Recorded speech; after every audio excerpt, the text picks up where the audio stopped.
You're listening to the Intuitive Souls podcast. I am your host, Sarah Caruso, and this podcast is designed to educate, inspire, and enlighten. Let's wake up together.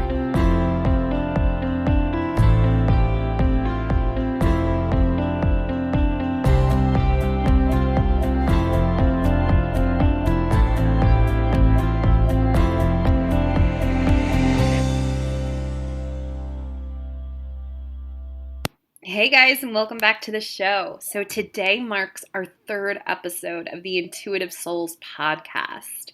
I am just so happy that it's finally up and running, and the idea of the show has been in the back of my mind for over a year, so seeing it come to life is just absolutely incredible.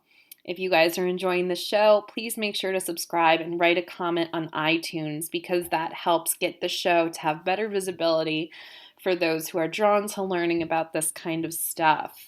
So, in today's episode, we are talking about signs and symbols. I asked my friend Mandy to come on because she's really insightful with messages and how we receive them and symbolism and how spirit communicates with us. Let's get to the show. Mandy, thank you so much for coming on the show today. Can you tell us a little bit about yourself? Yes, thanks for having me. I started on this journey a few years ago. I'm a mother, a wife. I'm an identical twin. I identify as a mystic in this lifetime. It's just how I kind of see life. And I have a lot of experiences that have happened to me throughout my life of a mystical nature. I'm also an empath, a Pisces, highly sensitive, highly creative. Highly aware of signs and symbols all around me. I just didn't realize until this time in my life that maybe it meant something. Right. I remember talking to you a couple months back, and you were getting these signs even before you really woke up to them, so to speak. Yeah. It started with dreams. That was that's I think a way spirit loves to communicate with people, especially when they're first starting to wake up. And even if you never wake up in your entire life, you're getting communications that way, just because it's the easiest way for them to reach you is through the subconscious, through your dreams. Yeah. I was actually, the last interview I did, dreams came up too, because that's really the gateway. It's like you said, it's the easiest way for spirit to come through. Yes. And I don't know if people remember this. I've been prompted to think about my childhood memories recently. Like, think back, what were some weird things that have happened and some of sort of the mystical experiences I've had. And there's little things that stand out when I start to think about it. Like, I would lay in bed and I would just kind of be staring at the ceiling, and all of a sudden I would feel like I'm floating, and then I would see geometric shapes like everywhere. And when I was a child, you don't have resistance to it, so you just kind of let it go and flow with it and see what happens. And I remember seeing those shapes, those patterns, and it never really stuck with me as to having any meaning, but now I'm like, wow, that's kind of cool. I haven't had that since, but it does pop up, these shapes and the geometry in other ways. Like, I crochet, I just picked that up really quickly, and it seemed very odd, but like it just came to me like it was a past life skill. And I see the patterns in my head. I don't need a pattern to do something. I just, like, if I want to make a certain shape, I just have this idea of how I'm going to do it, and I see it in my head. The shape in my head, the pattern in the numbers make sense of where I need to increase or decrease. So it's just a subtle way where I find that it's coming back to me. And right, everything's in cycles and patterns. So it's really just a matter of picking up on that subtleness all around. I did not know that. I honestly did not know that about the crocheting. I mean, for those who are listening, Mandy is one of the most creative people I've ever met, and her crocheting skills are just absolutely amazing. I mean, she crochets some of this beautiful, beautiful costumes and hats, and and everything. And I thought like you were taking classes or something, like that's how good you were, or like it was taught to you from someone in your family. But yeah, no, my grandmother used to crochet, but she even recently she tried to do something and she couldn't do it. I said, I thought you did this when we were younger. She said, yeah, I followed the pattern. But for me, I was pregnant with my son and I was at home and I was really bored and I wanted to do it. And I just picked it up and started doing it and tried to figure it out and failed a ton, but just kept going. And then it was just like it started clicking and then I started seeing the images. So it's neat. It's like, I don't think you can be taught that sort of thing again. I think it's just the way of seeing your unique perspective on the world, or the way that you see. We have these we each have gifts in a certain way. I think that's just one of mine. oh my gosh. Yes, definitely. Now, these symbols that were you picking up symbols as a child, you said, like geometric shapes? Yes. And it not only just that, like I was one of those kids who was very quiet and just, I felt like I was on the outside watching. And we had a very like traumatic childhood. Some might say, I mean, for me, my brother and my sister were bothered a lot by it. But for me, I always just didn't feel emotionally attached as much as they were. I kind of felt like okay with it. And I could kind of see the cycle and the patterns and just behavior. And, I think it's just one of those things where maybe it was a coping mechanism. It probably was. But even now I see, like, I think I've built that skill up just by doing it innately throughout all those years, even in school, like, the clicks and the patterns of the labels of the certain groups. I mean, for me, it's all like a number thing. It's all patterns. Oh, wow. I mean, so, how you said you really just didn't let it affect you, your traumatic childhood. Was it just kind of like a clear knowing for you, like at that age, at that early in your life, that like, I'm going to be okay. And this is not, you just did not let it affect you. Like you just knew to not let it affect you. I think I always had a really strong internal guidance system. I think I was always really connected to that, because I would say that my sister and my brother would be really upset about something, and I just always had this positive view, but like, yeah, but look at this and look at that. And so whatever voice I was listening to or hearing was louder than the rest. Hold on, my daughter. Audrey, please leave this room. What, sweetheart? Okay, your daddy's supposed to be watching you. Can you go see daddy? Yes, okay. Thanks. Sorry. It's okay. So as far as signs and symbols, I know with you, because we know each other on a personal level, that you see a lot of signs and symbols. Yeah. And you can almost go crazy. I mean, not crazy, but you can start to, like, I was writing them all down and recording everything and trying to analyze everything. And I think over time I've settled more into the just letting it happen and saying, oh, thanks for the sign. And but yeah, at first it's magical, it's exciting, it's, oh my God, the universe is speaking to me, or somebody's speaking to me, or maybe it's my higher self, my angels. I don't know. I don't think it matters. But yeah, there's this something else out there that's trying to communicate. Yeah. What were the first kind of signs that you started like seeing or recognizing? Well, it started with when I was in dream time. I had this crazy dream where I was sleeping in my bed and I saw this light coming through the window, and it came in and this light just kept getting brighter. But I saw people standing around my bed, just kind of like with their arms folded, relaxed, like looking at me, like smiling. And I didn't know what was going on. And all of a sudden this light gets brighter and brighter, comes in, and it reminds me of these little angels, like the old style vintage angels with just the head and the wings, little cherubs. Oh yeah. And she came and she floated right over my face. And she's like, hi, Mandy, or hi. And I said, hi. She called me Amanda. And I said, no, it's Mandy. And this is a joke in my life because everybody calls me Amanda and it's really Mandy. And so I laughed and she laughed. And then she pressed the center of my forehead and she giggled and she left. And for some reason, then I wasn't awake, so I had no idea. But it was since then that I couldn't get that dream out of my head. I couldn't forget it. Then I would see those little angel things pop up, like somebody would send me a picture, or I would be doing something and I'd see a child's face that looked just like that, little angels and things like that. So I think it's always a very personal message to you. Sometimes, we have certain numbers pop up, and we'll talk about that. But I think for you, it's going to be your experience. It's going to be very personal to you. And for me, that was the kickoff point. And then it was like the magic really started, or maybe that's when I started noticing it.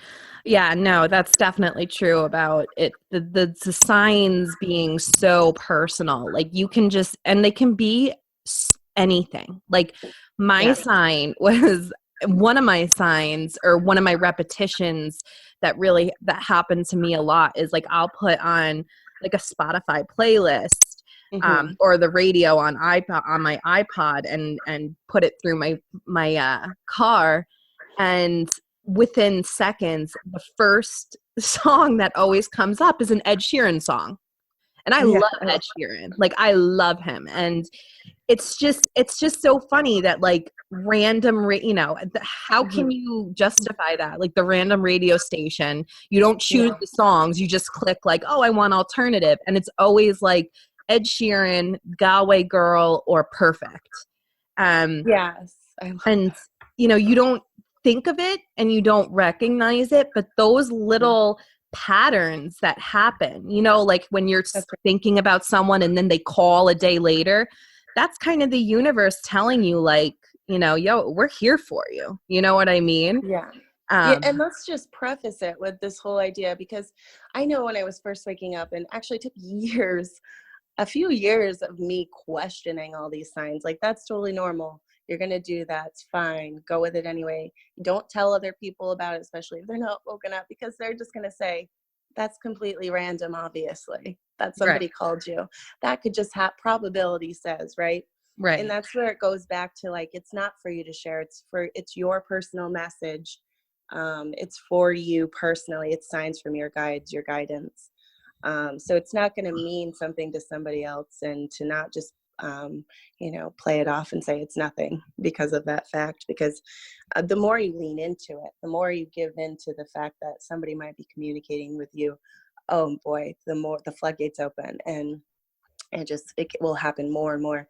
It gets to the point where you start to laugh and giggle about it and not take it so seriously, and just know that you are being guided and you're on your path. You start to have your own meaning. We can talk about that. I first started seeing finding feathers all around. And so I would collect them all and put them in my house.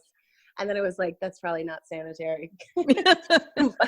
but like you can start to do this stuff.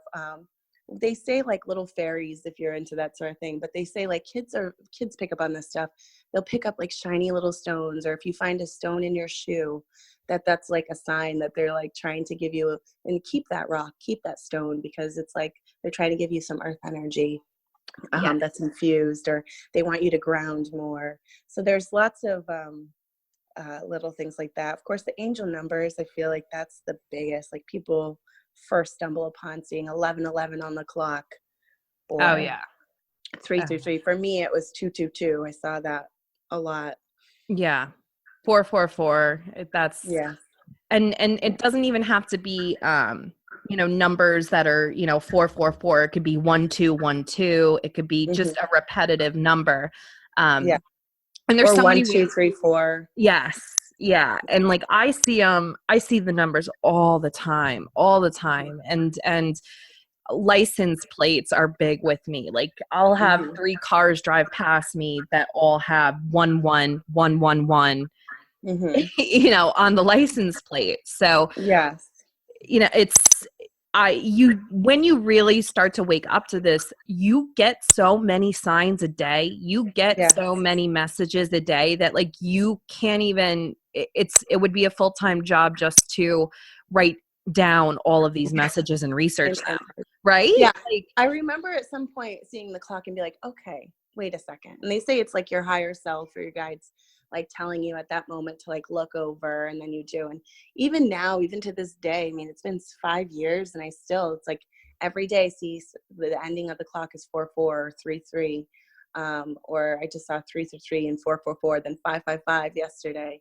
And when you're first waking up to this stuff, it's useful to find a website to look up the meaning. What does it mean? But I think over time, you can also, it's like spirit can't physically communicate with us. So this energetics is the way that they can do it, and these subtle ways.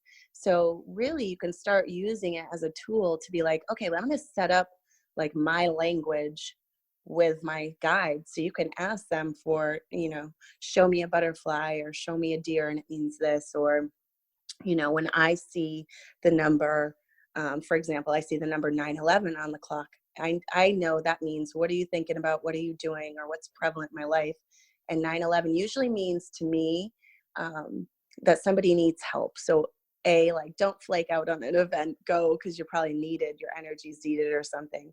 Or I need to reach out to help for something. So again, that's not, if you look that up, that's not what that necessarily means. right. But, help your guides out by saying, okay, I'm going to do this and this means this. Create your own language with them, because it's kind of beautiful. Like birds say, my grandma, if I see a bluebird, that stands for you, you can totally do that and play with it and really use your creativeness to kind of build your connection. Oh my, yes. Yes. That is something that I wanted to bring up, because while you're developing, if you're developing mediumship or psychic abilities, or even wanting to get in touch with your angels and try to have a connection with them, your symbols that you are going to receive, whether it be in this person, within your head, through your clairs, through your intuition, or in the physical realm, it's personal to you.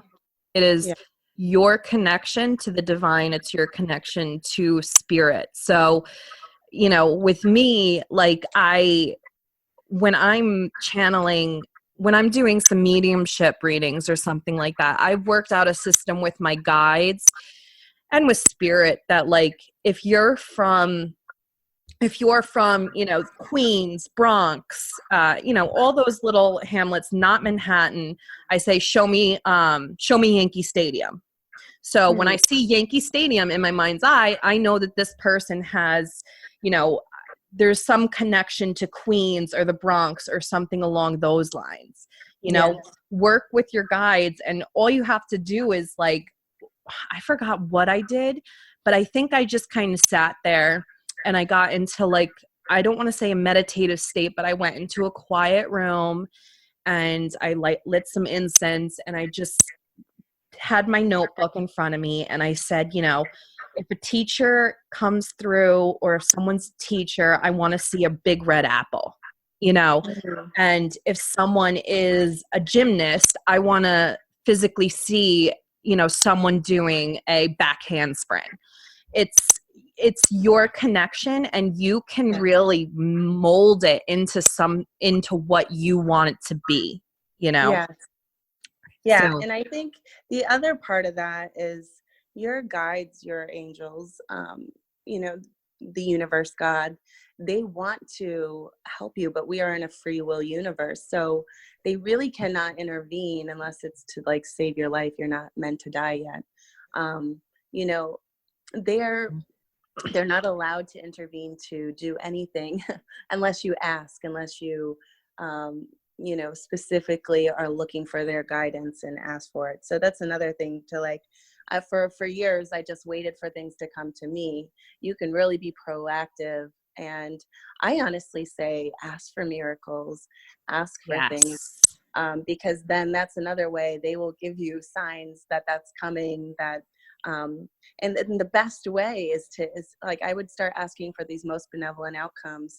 And I think I started telling you, I'm like, you'll never believe what happened. yes, I do it now too. It's crazy. Like, I feel like I tell people it's my everyday magic. So every time I get in the car, I used to be a nervous driver. And now I just say, I request the most benevolent outcome for a safe drive from here to there, from here to the grocery store and back again. And then I forget about it. And then I just know and picture like angels kind of on the car, like on the sides of the car guiding, and your higher self kind of going ahead of you. People also use this for like parking spots. You've probably heard of the parking. Oh, I do it all the angel and time. fairy, I do it right? all Like, the time. before you're driving into the grocery store, like, hey, angels, can you find me a spot over there, like near the door? Oh, yeah. I use it for deals, for sales. And sometimes you just wait for a day, like, I need a really good price on this dollhouse for my daughter. So, put it in my mind, and sure enough, it'll pop up. Or I've even used it for, I had like somebody steal my credit card, and it was $100. So it wasn't a huge deal, but it would be nice to get it back, right? And so I talked to the fraud people at Discover, put it out of my mind.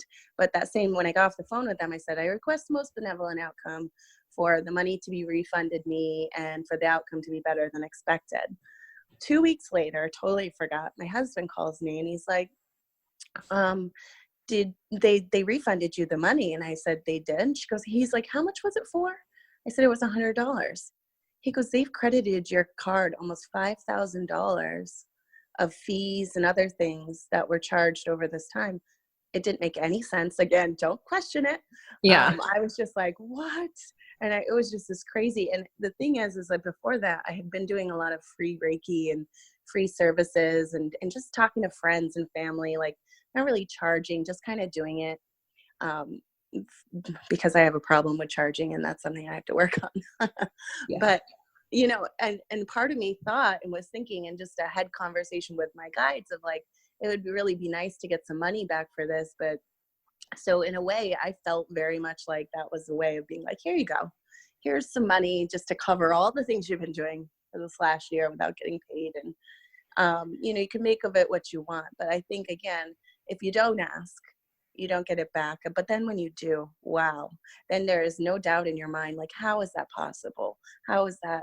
That doesn't make any sense, but they can manipulate energy, and money is one of those things that they can also help with. Yes. Yeah, no, definitely. It's also, you have to, even with requesting the most benevolent outcome and stuff like that, you can request all you want, but you also have to make sure that you're in alignment with that of what you are requesting, if that makes any sense. So if you are requesting to get a bigger house and to move away and stuff, you really need to be putting out the vibration that you already have this house. This house is yours. I definitely manifested this dream house. You definitely did. You definitely did. We were in they say don't be resistant. So like, for example, for that $100, I don't want to be the whole time, they're never going to pay me back. Oh, I just don't know. I don't know. Because your words, your thoughts are energy, and they're magic. They are, you're almost like cursing yourself when you find yourself doing that. So you can instantly, every time I think a negative thought, I catch myself first and then image, like, because your subconscious guides, they see images and imagination is just, that's where the magic is. So just start imagining or visualizing what you want instead.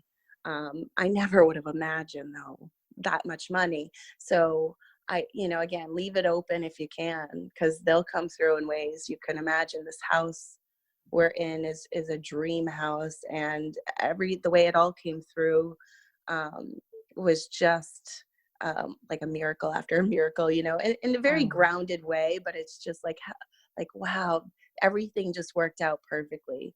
And all I did for that was really, this was before I really knew much about manifesting. I was just getting my feet wet, I think. And all I did is just picture having Christmas here, because that's my favorite holiday. I pictured being in this house or a new house, and I just pictured all my friends and family here, and Christmas music, the kids like running around, and I just was smiling in this meditation of visualizing this, like, and it would make me cry sometimes, of being like, oh my God, that would be my dream, and that would be so lovely. And for part of it, it's like, you don't want it so much that you're creating a block. But I just put it out there as in this would be so wonderful. And sure enough, things just started happening. Right. And it's funny because you were kind of looking for a house, I feel like, and this Yeah. whole thing, like you manifesting this particular house, which is absolutely, a beautiful, beautiful home, it really came quick. It did. It happened, and we weren't even looking. Like, my husband was not looking. I was looking. I was like, and we had gone down this path before and almost bought a house and then didn't. And I was heartbroken. And I was totally like, I'll never do that again, because it was so hard. But again, just have a little bit of faith, put it out there. And I remember I was looking at some houses online, and I saw like, in this house, the lady had like a little Buddha on the wall. And I thought, oh, that's funny. And another house there, she had a pillow, I believe in angels. Like, so I'm like, okay, so there's these little signs, little things picking up along the way, being like, keep going, don't give up. Like, there's definitely going to be moments where you're, oh my God, this is not going to happen. But, push that feeling aside and keep on the visual. Yeah, it's cool. It's really cool. Yeah, no, yeah, totally. So, when someone's really opening up to their spiritual path, which I feel like so many of us are, so many people are waking up and just, they don't even know where to start. Especially with like the signs and symbols and the repetitive, messages that you're receiving. Like, what is a word of advice that you would give this person? I would say first, when you're first starting, get a journal and start recording stuff. Because this is a whole new opening in your life, a whole new world. And, don't feel like you have to, this is probably not everybody's advice, but my advice was, don't share it with everybody, because you can get a lot of people who are going to try and suppress that in you and say it's nothing and it's no big deal. And trust me, that just is not going to help you. Go with it. Go with your intuition. Sit into that knowing of this could be something really magical. This could be something great. Why not you? It happens to me. It happens to Erica. It happens to everybody. It can happen to you if you're in that space. Record what you see. Start looking up your numbers. Like, there was this Joanne Scribes angel number site, and I just said, okay, that's the site I'll always go to when I see numbers. So that my guides now have like a dictionary. It's almost like a translation, right? So if I see this, this is what this means. And then read them until you get comfortable with it, with what these things mean. Create your own language. Have a conversation in a notebook with your wants and needs, because sometimes we're all used to writing. We can write, almost like having your own diary with yourself, subconscious, with your guides. I think that's the best place to start. What are your wants and needs? What are your desires? Maybe not even that. What do you need to heal from? What are you hurting? What comes up? What are your triggers? Like, I remember when I first woke up, it was a lot about healing. I'm still on a healing journey, but I was angry and I was bitter and I was frustrated. So again, start writing in your journal about how you're feeling. And it's funny because I feel like on a conscious level, we aren't always aware. So dream journals are great, because that's sort of your dreams are telling you kind of how you're doing. It's like, where are you in your life, mentally, emotionally, physically, spiritually? If you're having a repeating dream, especially, write it down, look it up, see what it means to you, because it is a message. Yes. Yes, especially the repetitive dreams, or like something, you'll get a dream and then a couple days later you'll get like the same symbolism or the same symbol pop up in your everyday life. Yes. Yeah. And just go with it. I mean, it's one of those things, just if you're not comfortable at first, if you don't fully believe, and trust me, I didn't for 2 years, I questioned it. Your ego is a very strong, Yes. it will combat every little thing you think is magic. It will push back. But just instead say, thank you, God. You hear a song on the radio that meant something in that moment to you and that made you feel, say, thank you. I heard the sign, or thank you for the numbers, because that's just going to draw more of that energy to you. Yes, yes, absolutely. Mandy, this has been so informative. You are so filled with so much knowledge. Thank you so much for coming on. Thank you. Thank you for having me. Thank you. We will definitely be doing something like this again. Yeah. Yes, thank you so much.